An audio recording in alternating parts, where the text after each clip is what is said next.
13절과 14절 말씀입니다. 우리 한 목소리로 같이 읽겠습니다.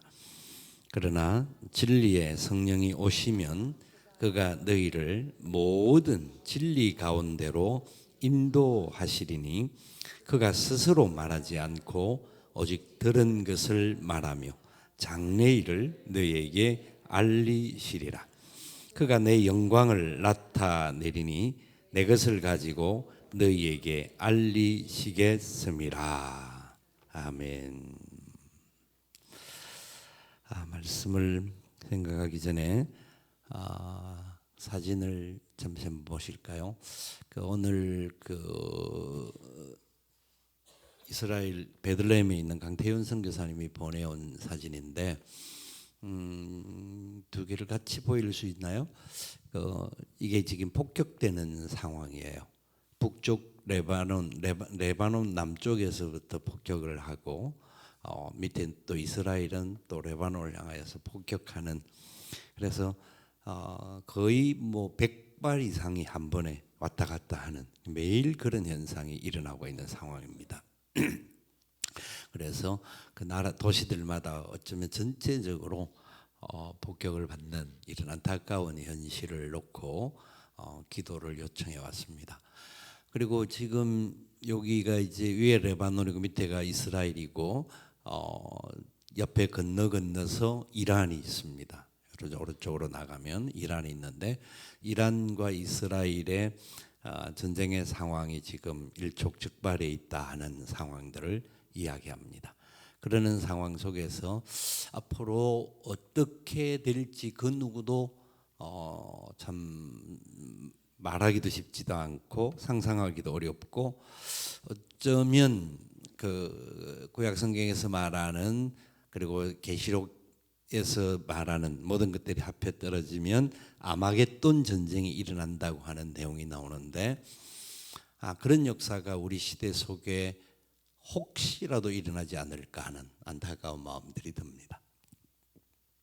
그렇게 될 때에 그 전쟁의 결과들은 그 성경에 뭐라고 예시를 하고 있냐면, 이 모든 것의 3분의 1이 사라집니다. 사람이 3분의 1이 사라지고 모든 도시와 모든 환경과 모든 것들이 3분의 1이라는 게 그냥 그래도 3분의 2가 남는다고 생각할 수 있겠지만, 여러분 생각해 보십시오. 우리나라 인구가 5천만 인구라고 하면 결국 한 1,700만 정도가 죽는다라는 겁니다.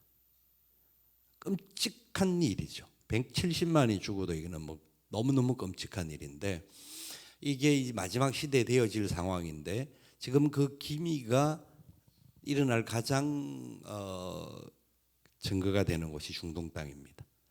우리가 이 일을 위해서 먼저 기도하고 하나님의 도우심이 분명히 뭔가 일어나기는 하겠지만 너무 이 문제들이 안타깝게 결과로 나타나지 않도록, 그리고 전쟁이 일어나면 전쟁 고아들, 전쟁이 일어나면 수많은 어린아이들이 소망 없는 삶으로 들어가게 되는 안타까운 결과가 있습니다. 이 시간 우리 같이 말씀을 생각하기 전에 이스라엘 땅에 하나님의 평화를 허락하여 주옵소서. 하나님께서 그 전쟁의 길을 속히 막아주시고 강성파들의 모든 것들을 주님의 뜻 가운데서 평화의 길로 허락하여 주옵소서. 우리 같은 마음으로 한번 합심하여 기도하겠습니다. 사랑하시는 아버지 하나님, 감사합니다. 하나님의 크신 은혜와 사랑 가운데 참으로 우리가 함께 걸어갈 수 있는 역사를 허락하여 주심을 감사합니다. 하나님, 지금 이스라엘 땅에 북쪽의 레바논과 남쪽의 이스라엘이 계속하여 폭탄을 내어 싸우고, 또 남쪽에는 팔레스타인과 또 북쪽 이스라엘들이 서로 계속하여 싸움의 역사 속에 있습니다. 아버지 하나님의 이란과 이스라엘이 지금 이 일촉즉발의 상황에 놓여 있는 위기의 상황들이 주님 눈앞에 있다고 합니다. 아버지 하나님 아시지 않습니까? 어떤 역사입니까? 어떤 경우입니까? 우리 힘으로는 아무것도 할 수 없습니다. 하나님 아버지 역사하여 주옵소서. 평화의 주님께서 평화의 역사가 나타나도록 은혜를 베풀어 주시고, 그 강팍한 심령들에게 하나님의 위로와 소망의 은혜의 역사가 나타나도록 주여 불쌍히 여겨 주시옵소서. 하나님의 귀하고 놀라운 뜻 가운데 이 시대 정신이 하나님 자기의 주장과 자기의 가치관을 앞장 세우고 철저하게 상대방들과의 관계 속에서 싸움과 대립으로 나아가는 안타까운 역사를 주님이 아시오니 불쌍히 여겨 주옵소서. 긍휼을 베풀어 주옵소서. 하나님의 전쟁으로 인하여서 많은 고아들이 생겨나고 많은 어린아이들이 피해가 있고 하나님 주에 있는 많은 안여자들이 어려움과 위기 속에 빠져들어가는 안타까운 세태입니다. 주님 불쌍히 여겨주시기를 원합니다. 긍휼을 베풀어 주시기를 원합니다. 은혜를 더하셔서 주의 뜻이 하늘에서 이룬같이 이 땅에서도 이루어지게 하여 주시옵소서. 오 주님, 오 주님, 오 주님 불쌍히 여겨 주옵소서. 오 주님 긍휼을 베풀어 주시옵소서. 하나님 우크라이나와 러시아가 계속되는 또 전쟁의 연속 끝에 있습니다. 하나님 그 전쟁이 속히 하나님 끝일 수 있도록 주님 역사하여 주옵소서. 중동이 하얗고가 되지 않도록 주여 불쌍히 여겨 주시옵소서. 함께 하실 주의 뜻 가운데 모든 것들이 이루어지기를 소망하오니 주님 주장하여 주시옵소서. 하나님의 선하시고 기뻐하시고 온전한 뜻이 하늘에서 이룬같이 이 땅에서도 이루어지게 도와주시옵소서. 전쟁이 물러가고 하나님의 평화의 역사가 나타나게 하시되 예수 그리스도의 구원의 역사가 온 땅에 퍼져나가도록 은총을 더하여 주시옵소서. 하나님 이스라엘과 팔레스타인, 이스라엘과 레바논, 이스라엘과 이란 하나님 계속되어지는 전쟁의 연속들이 나타납니다. 이미 우크라이나와 하나님 러시아가 전쟁 속에서 그 여러 가지 여파들이 힘들고 어려운 상황들이 있는 것을 우리가 경험하였습니다. 아버지 하나님 이 모든 것들을 주의 권능의 장중에 품어주시고 회복시켜주시고 주의 뜻이 하늘에서 같이 이 땅에서도 나타나게 도와 주시옵소서. 기도하는 백성들의 기도를 들으시는 주께서 응답하시고 역사하여 주시기를 살아계신 예수님의 이름으로 기도드리옵나이다. 아멘.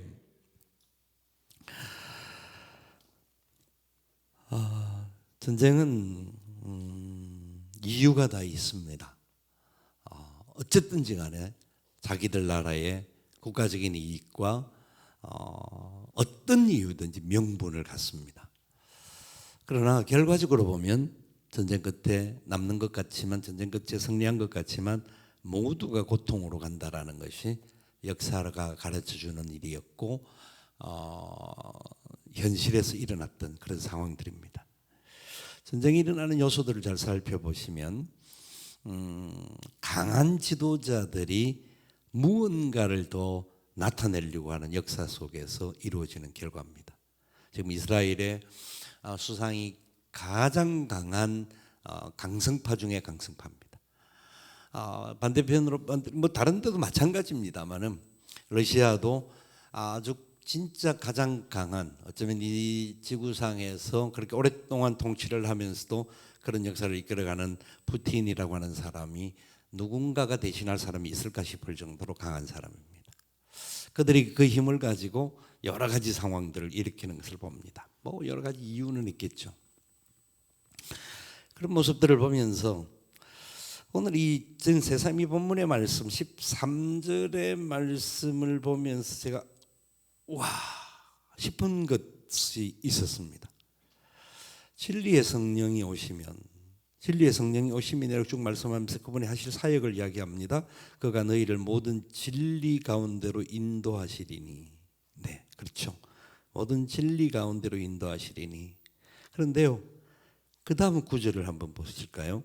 그가 스스로 뭐 하지 않는다고요? 말하지 않고. 그가 무엇을 하지 않는다고요? 스스로 말하지 않는. 그가 누군가요? 그가 누구시죠? 진리의 성령입니다. 그렇죠? 진리의 성령이 누구십니까? 하나님이십니다. 성령은 그냥 도구가 아니라 성령님은 그 자체가 하나님이십니다. 그렇죠? 저는요, 그전에 말씀했는데 오늘 이 말씀을 다시 딱 보면서 요구지, 와, 이게 있었나 할 정도로 충격입니다. 그가 스스로 말하지 않고. 그분이 누구시냐? 하나님이시에요. 진리의 성령은 그분 모든 것을 말해도 괜찮은 분입니다. 어떤 말을 해도 진리를 말하실 분입니다. 어떤 상황에도. 그분은 창조주시기도 하고요. 그분은 우리 인생의 모든 생사화복을 다스리시는 분이신데 스스로 말하지 않는다. 이 의미를 좀 더 깊이 제가 살펴봐야 되는데 그 깊이까지는 못 봤습니다만은, 근데 분명한 것은 스스로 말하지 않는다라는 것은 보내심을 받은 분위로 계속 강조를 합니다. 누가 보내냐? 하나님이, 성부 하나님이 보내셨고, 성부 하나님이 보내셨는데 어떤 상황에서 성자 예수님의 요청, 성자 하나님의 요청으로 말미암아 보냄을 받은.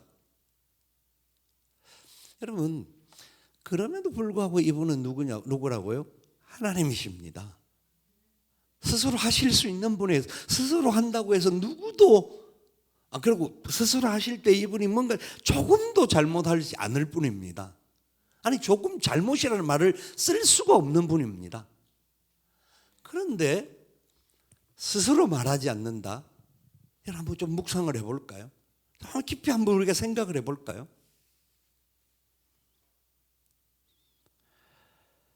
우리는, 저라고 하는 사람도 그렇고 여러분들도 마찬가지입니다. 우리는 뭔가 말할 때에 내가 무언가를 말하려고 굉장히 발버둥을 칩니다. 내 의견, 내 주장, 내 어떤 가치관, 내 것이 어떻게 좀 막 드러나기를 원하는, 특별히 지금 이 시대 정신이 그렇습니다. 어제 놀라운 일이 일어났다고 막 전 세계가 떠들고 우리나라에도 큰 토픽이 난 게 노벨 문학상을 대한민국 거대 여성분이 탔다.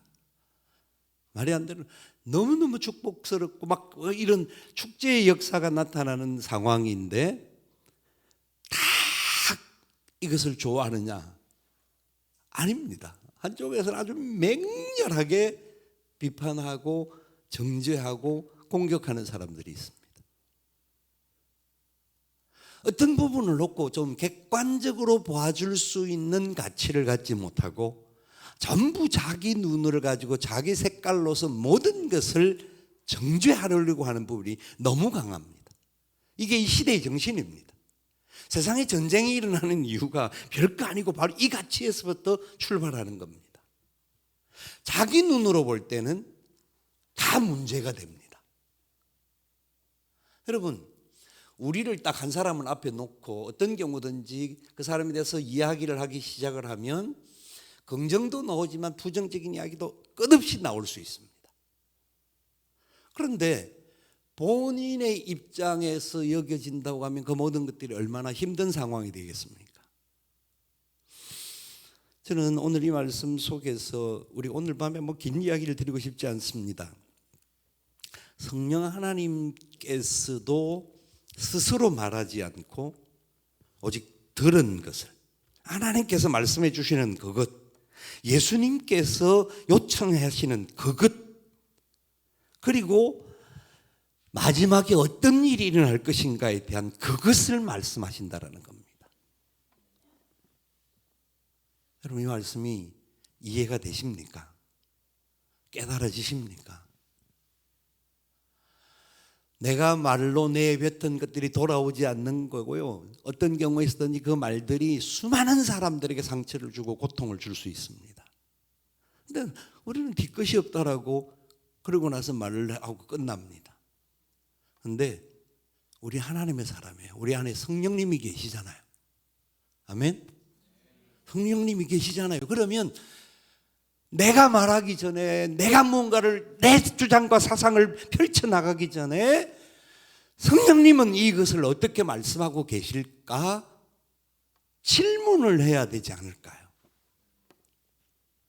그 질문을 하면서 기도를 하면 성령님께서 우리 마음을 움직이시고 역사하시고 열매를 맺게 하지 않을까요? 근데 우리는 내 이야기를 성령님의 이야기와 같이 할 때가 많습니다. 우리가 하는 말이 무언가 모르는 진리같이 말할 때가 있습니다. 아니요. 인간이 하는 모든 말들은 성경의 말씀을 그대로 말하는 것이 아닌 이상 우리가 하는 말에는 절대 진리가 없습니다. 항상 그것이 완전할 수가 없습니다. 그래서 성령과 기도보다 앞서지 말자 하는 이야기를 하는데요, 저는 이 말씀을 13절을 묵상을 하면서 다시 확실하게 깨닫는 것은 진리의 성령 그분께서도 스스로 말하지 않는다라는 것을 생각할 때에 우리는 우리의 말보다 더 중요한 성령의 말하게 하심을 따라 말할 수 있는 훈련이 필요합니다. 기도가 필요합니다. 말하기에 앞서서 이것을 하나님은 어떻게 생각하실까? 성령님은 어떻게 생각하실까? 우리 예수님이라고 하면 어떻게 생각하실까? 하는 스스로의 질문들이 필요합니다. 전쟁을 일으키는 사람들 다 이유가 있지 않습니까? 왜 이유가 없겠습니까? 그들이 논리적으로 설명하면 논리가 설명이 안 되겠습니까? 다 자기들 딴, 그러니까 그 사람들을 추종하는 사람들은 전쟁에 대해서 적극적인 지지자가 됩니다. 그런데 결과를 보면요, 그 결과는 파괴고, 그 결과는 옆에서 객관적으로만 봐도 그 모든 것들이 얼마나 어리석은 행동들인가를 알 수가 있지 않습니까? 그렇기 때문에 저와 여러분들이 진짜 예수 믿는 사람으로서 기도하는 사람들로서 이 땅에 이루어지는 일들, 지금 현재 어떤 일들이 딱 대두가 되어지면 요 사이에는 뭐 SNS라든지 이런 것들로 인하여서 진짜 입 달린 사람, 손가락 달린 사람은 다 하고 싶은 말을 다 합니다. 말도 안 해. 요새 입으로 안 하되잖아요. 손가락으로 하니까 막 남이 안 보니까 그 안에 일어날 수 있는 이야기들이 얼마나 이럴 수 있을까 싶을 정도의 이야기들을 많이 합니다.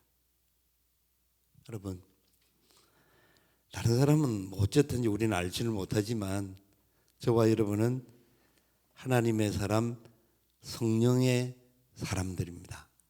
그렇게 되어야 합니다. 그리고 그렇게 기도해야 합니다. 그리고 그렇게 말하려고 발부둥 쳐야 합니다. 어떤 말을 하고 싶을 때도 우리의 허벅지를 꼬집으면서 참아야 합니다. 왜요? 그것이 성령의 음성이 아니기 때문에 그렇습니다. 우리가 하고 싶은 말들을 하다가 보면 분열의 영이 역사하기 시작하고 여러 가지 부분에 안타까운 일들이 생겨나기 시작합니다. 그래서 성령의 영은 진리를 말하는 것이고, 진리를 말하는 그곳에 무엇이 나타나느냐? 하나님의 영광이 나타난다는 겁니다.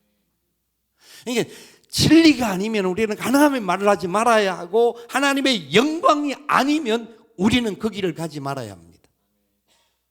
우리가 기도하는 이 현장 속에서 하나님의 진리의 영이 우리를 감싸주기를 소망하면서 나아가야 되고, 그리고 하나님의 영광이 우리의 기도 가운데 나타날 수 있어야 합니다. 내가 원하는 어떤 제목을 가지고 응답을 받는 게 아니라 하나님의 뜻이 하늘에서 이룬 것 같이 이 땅에서 이루어지고, 우리의 삶에 이루어지고, 우리의 가정에 이루어지고, 우리 자녀손에 이루어지고, 하나님 이 땅에 전쟁 때문에 고통 가운데 살고 있는 저들에게도 이루어지게 도와 주시옵소서. 하나님의 영광이 나타나게 도와주옵소서. 이 나라가 사분오열되어지고 이념과 사상과 가치관들 차이로 얼마나 많은 분쟁이 일어나고 있습니까? 지금 10월 27일 기독교 같은 행사를 하는데도 이걸 놓고도 내부적으로도 얼마나 많은 갈등들이 있는지 모릅니다. 모든 사람들이 이야기가 틀린 말은 없습니다. 그런데 틀린 말을 있다 없다가 중요한 게 아니라 그걸 통해서 하나님께 영광이 되느냐 되지 않느냐를 우리는 생각해야 합니다. 진리의 영이 그 역사를 이루는 것을 우리는 바라볼 수 있어야 합니다. 다시 한번 우리 13절 14절 말씀을 한번 말씀 자체 가까이 나아가면서 읽어보기를 원합니다. 같이 읽습니다. 그러나 진리의 성령이 오시면 그가 너희를 모든 진리 가운데로 인도하시리니 그가 스스로 말하지 않고 오직 들은 것을 말하시며 장래일을 너에게 알리시리라. 그가 내 영광을 나타내리니 내 것을 가지고 너희에게 알리시겠습니다. 아멘. 그러니까 성령님께서 예수님의 것을 가지고 우리에게 알려주신다라는 겁니다. 성령님이 전달자로서만 보여지는 느낌입니다. 어떻게 보면 세상적으로 말하면, 인간적으로 말하면 기분 나쁠 수 있는 그런 설명과 같이 들려집니다. 그런데 진리의 영이시기 때문에 그것이 진리로 전달되어질 것을 아시기에 그분은 그 통로가 되신다라는 겁니다. 여러분, 저와 여러분 오늘 이 밤에 기도할 때 그 성령님이 우리를 만져주기를 소망합니다. 그리고 그 성령님을 통하여서 우리가 쓰임받을 수 있기를 소망합니다. 우리의 기도 가운데 기름 부음의 역사가 나타나고 하나님의 은혜가 우리를 통하여서 영광으로 나아가는 그런 축복의 역사가 나타날 수 있기를 주님의 이름으로 축원을 드립니다. 아멘. 우리 함께